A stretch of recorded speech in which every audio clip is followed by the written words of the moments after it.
Bonjour tout le monde. Aujourd'hui, une pratique un petit peu plus vite que d'habitude. Bon, je pensais aujourd'hui à faire justement une pratique autour de 15 minutes. OK? Donc, ça va être une pratique justement pour les moments qu'on n'a pas beaucoup de temps et tout ça, puis on veut juste huiler un petit peu le corps. D'accord? Donc, on va commencer. D'accord? Donc, on va commencer par Adho Mukha. Directement, chien tête en bas. Adho Mukha Svanasana.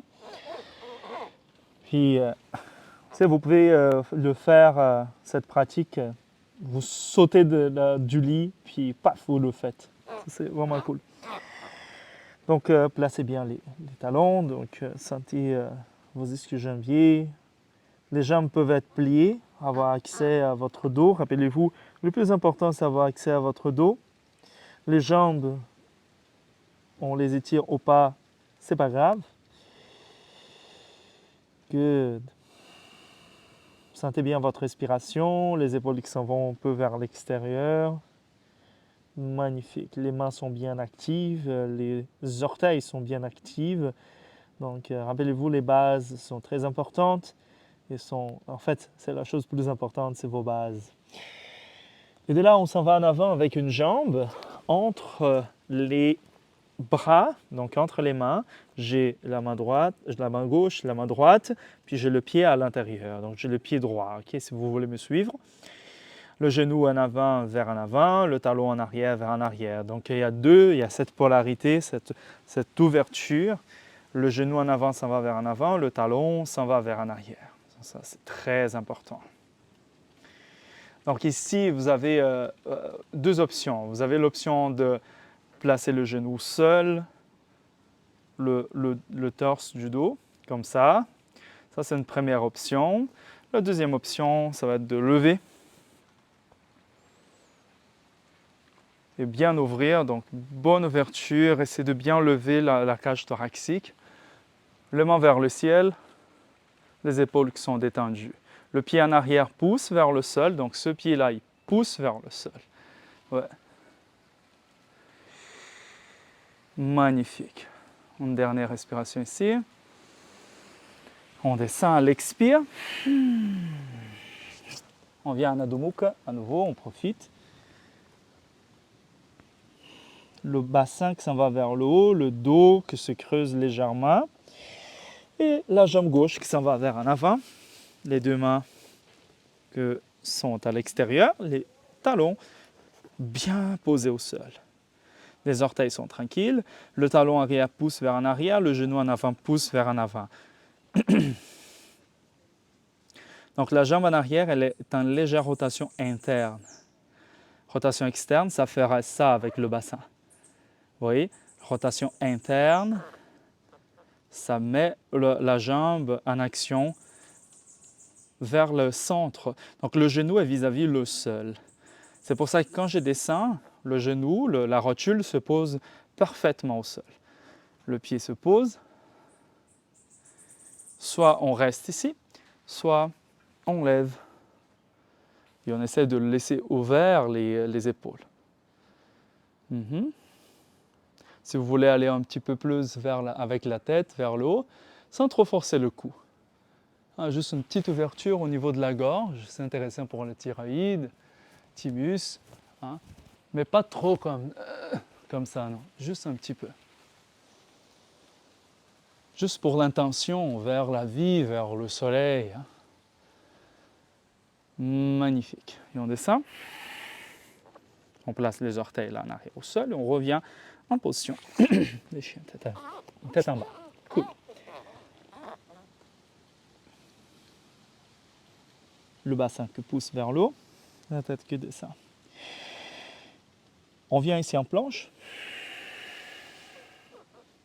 Première planche, activation abdominale, activation dorsale. Donc toute attention pour ne pas laisser le bassin rentrer trop, ce n'est pas ça notre objectif aujourd'hui. L'objectif c'est plutôt global, donc on laisse le bassin comme si on était debout. On s'en va à Vasisthasana, donc c'est juste laisser tomber les deux talons vers le côté, comme ça, et on lève le bras. Vasisthasana. option de Vasisthasana, genou seul, comme ça. André, c'est trop puissant, genou seul. Okay? L'autre option, c'est la jambe en avant, comme ça. Hein? Donc ça, c'est une autre option pour Vasisthasana. Sinon, les deux jambes comme ça. Le plus avancé, on peut aller chercher le pied et lever la posture, comme ça. Ça, c'est une autre option.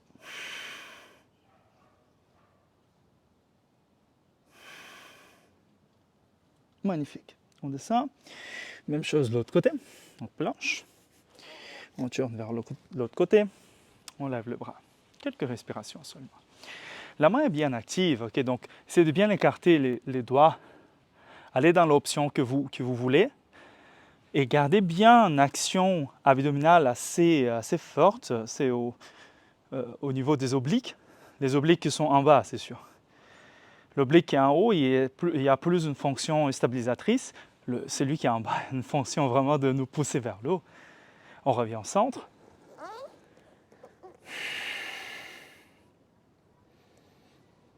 Et on vient en chien tête en bas à nouveau.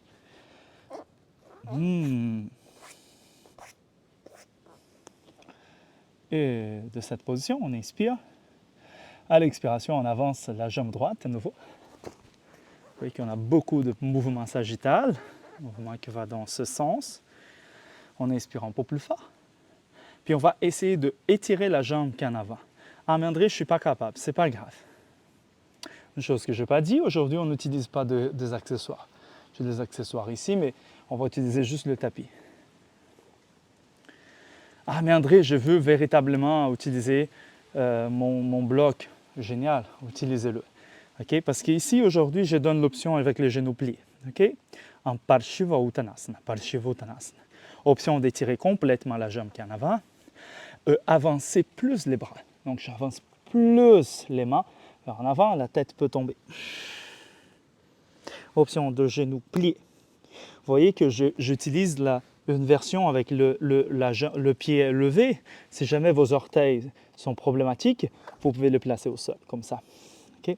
Donc, le pied n'est pas trop tourné vers le côté, il est tourné vers l'intérieur. Okay? Pour ceux qui ont des problèmes, des arthroses, arthrites ou quelque chose. Au niveau du métatarse aussi, la cheville qui ne va pas bien. Donc, vous pouvez placer le pied au sol. Excellente position. Alors, vous pouvez garder les bras bien allongés comme un chien tête en bas sur la pointe des doigts. Cool. On va faire le switch là en avant. Donc, on profite pour faire Uttanasana. Un Uttanasana aussi ouvert. Donc, allez là sur le gazon, là en avant. Et la tête qui tombe. Ouvrez bien la cervicale. Cool. Magnifique. On place les mains à nouveau. Et on va aller avec l'autre jambe là en arrière. Dans mon cas, c'est la droite. Si vous êtes à l'envers, il n'y a pas de souci. Les bras bien allongés. Ouais. Il fait quand même chaud ici. Cool.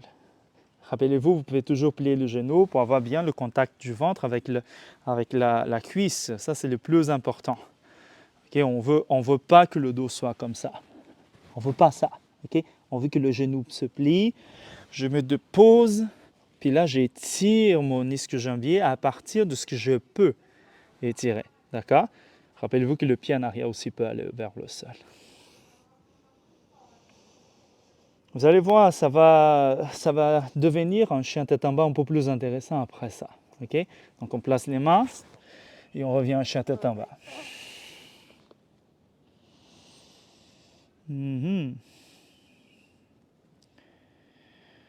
Magnifique. On place les deux pieds au milieu du tapis. Et on fait un Uttanasana bien allongé, bien étiré. On va plier les genoux. Et on vient en accroupi. Donc on plie les genoux. Accroupi, Malasana.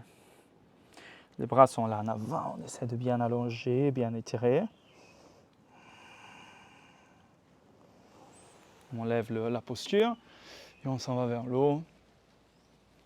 Comme un bon singe. bien ouvert. Ouh.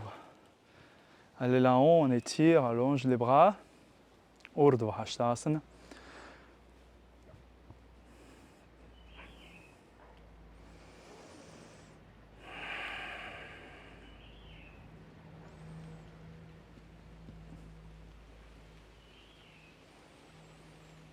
On descend les bras. On profite pour faire une belle position de Vrikchasana, position de l'arbre, vu qu'on a des arbres à côté. Donc, ah oui, c'est ça. Je vais poser la première option, ici en bas. André, ça ne marche pas pour mon équilibre ou quoi que ce soit. N'hésitez pas d'aller au mur ou un arbre et placer le genou. Ah, donc vous placez le genou comme ça. Ou peut-être commencer avec un soutien. Ah, je commence avec un soutien. Ok, tout va bien et je reviens. D'accord? Pour ceux qui sont capables d'aller sur la cuisse, aller sur la cuisse. Un petit peu plus lourd. D'accord? Donc on active bien. C'est une bonne position pour commencer la journée. Position qui amène une certaine concentration. Ça amène un certain focus. Les bras peuvent se lever. Ouvert, plus fermé. Là, le micro rentre sur moi, donc ça doit être un peu étrange pour ceux qui écoutent. Le talon pousse contre la cuisse pousse contre le talon. On descend doucement, on détache, puis on descend tranquillement. Ouais. Si jamais vous avez tombé, d'accord, revenez dans la position, essayez de stabiliser, puis descendez à nouveau doucement. C'est un très bon entraînement de contrôle. Soit là, soit plus haut. Aujourd'hui, je vais le faire plus bas. Ouais. Parce qu'il y a un petit truc ici. Quand on est un peu plus bas, on essaye de tirer un petit peu la peau vers le haut, comme une espèce de succion du pied sur la jambe vers le haut. Ce qu'on appelle de padabandha. C'est vraiment une action de succion du pied vers le haut. On va parler de bandha dans une autre vidéo. Magnifique. Les bras peuvent être vers le haut aussi, c'est une autre option. Ouais. On descend doucement. Antadasana.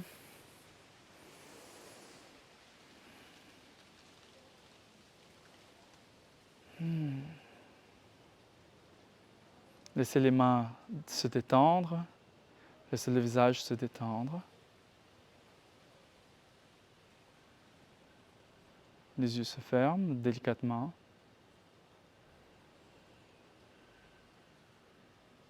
On essaie de détendre la peau, détendre la langue, détendre les pieds. Magnifique. Et on ouvre les yeux. Dernière position d'aujourd'hui. Donc, il y en a deux options. Okay? Première option pour ceux qui ne peuvent pas faire la première option. Okay?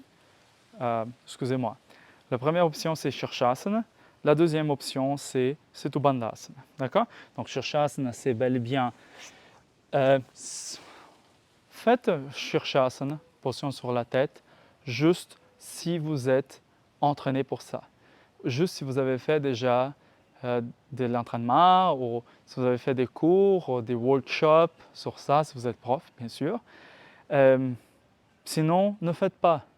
On va faire en vidéo sur ça, mais quand même, c'est beaucoup plus intéressant quand on a un prof qui nous aide, qui nous a aidés avec ça, okay? Qui nous a enseigné, qui nous a ajusté. C'est très difficile d'apprendre à faire des positions sur la tête, surtout dans un contexte YouTube. Okay? Donc, si vous n'êtes pas entraîné, ne faites pas. Donc, Shirshasana, juste pour rappeler pour ceux qui ne connaissent pas le nom. Okay? Je place bien les mains, j'active bien la posture, place bien la tête, une jambe Autre jambe, on lève. Rappelez-vous qu'il y a l'option Iyengar. C'est avec les jambes complètement étirées. Et on lève. Ça, c'est une autre option. Restez un petit minute là-dedans. OK? Descendez doucement pour ceux qui restent 2 minutes là-dedans. Restez là en haut. Ceux qui ne font pas position sur la tête, Shirshasana. Shirsh, c'est tête, asana, posture sur la tête d'abord. C'est Bandhasana. Les mains roulent et après se placent au sol. On lève bien le bassin. Les genoux sont légèrement en rotation interne. Option de lever les talons et option de toucher les talons, si vous êtes capable.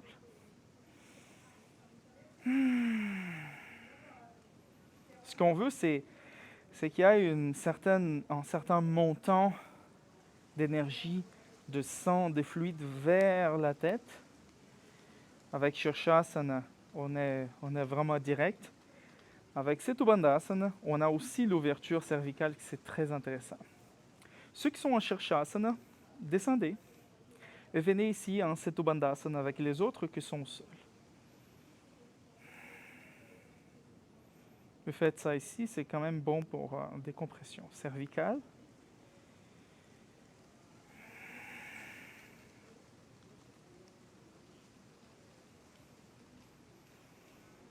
On va descendre doucement.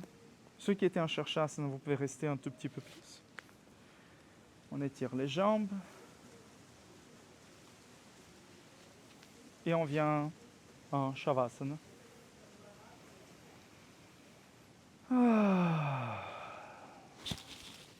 Shavasana. On ferme les yeux. On laisse le vent toucher notre peau.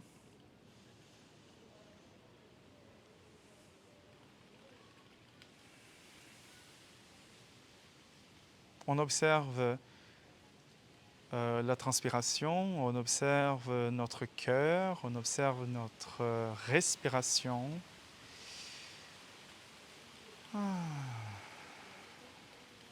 Observez les variations corporelles, énergétiques, d'humeur.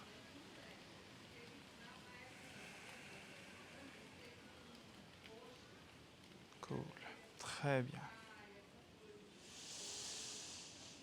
Magnifique.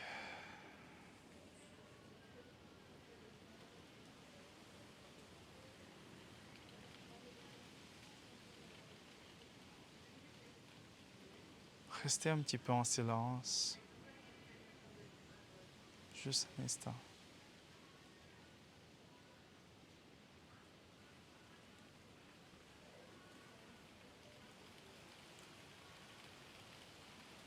Cool.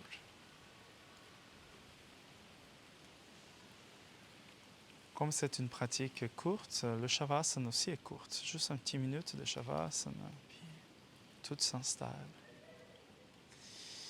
On va plier les genoux, tourner vers le côté. On s'assoit doucement.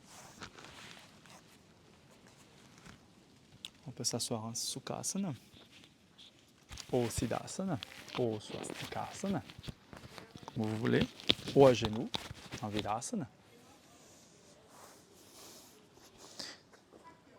C'est possible avec un bloc, le seul support qu'on va faire. Comme c'est une pratique courte, on fait juste un Om, une fois le Om. Et c'est très important de faire le Om, de remercier de la pratique. On inspire profondément.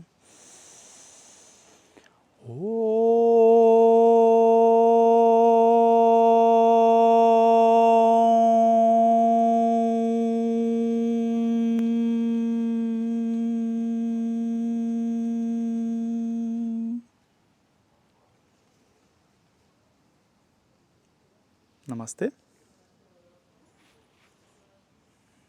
Et à la prochaine.